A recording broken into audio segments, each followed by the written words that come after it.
What if the ground beneath America's most famous landmark was a ticking time bomb?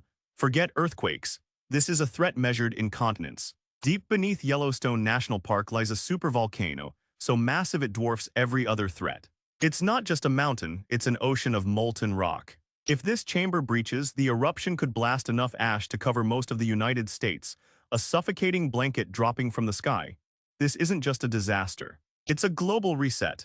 The resulting volcanic winter would change the climate for years to come. Beauty hiding Armageddon.